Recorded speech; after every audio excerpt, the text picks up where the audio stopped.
2021 gab es in ganz Deutschland Demonstrationen gegen den Angriff Tadschikistans auf Kirgisistan.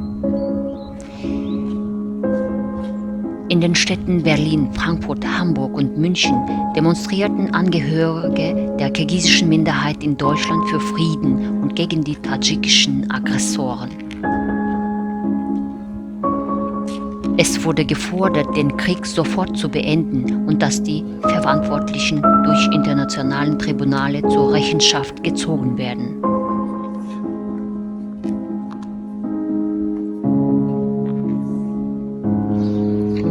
Wir brauchen nachhaltige Lösung des Konflikts. Im Krieg gibt es nur Verlierer. Wir wollen Frieden.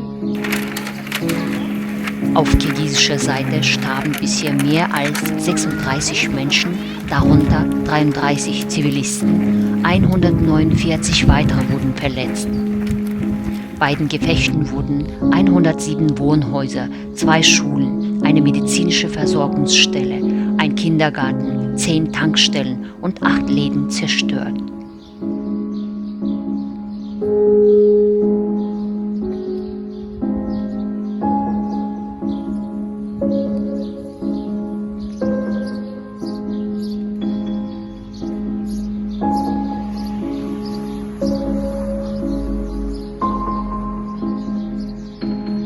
Mittlerweile wurde eine Waffenruhe vereinbart.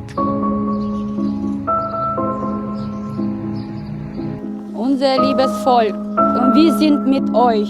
An ganz weiten Weg schlägt unser Herz für euch, für unser Land, für Kirgisistan. Liebe Politiker, stoppt den Krieg. Wir wünschen uns Frieden und nur das arme Volk leidet darunter. Denkt an das Volk und an die Kinder, an die Zukunft. Wir wünschen den Frieden und wir verlangen den Frieden. Wir wollen den Frieden. Mit Frieden, wir sind mit Frieden. What happened on the border of Kyrgyzstan and Tajikistan? This is the aggression against the sovereign country. So even during the wartime, civilian objects, schools, homes of the civilian population must not be targeted. But what happened, we've seen is this can be assessed as an aggression against a sovereign country.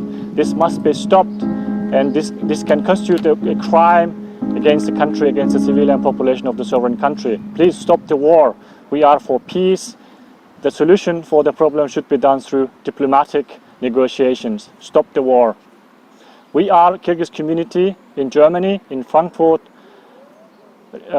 Ask the attention of the international community to look at the situation at the border with Kyrgyzstan and Tajikistan.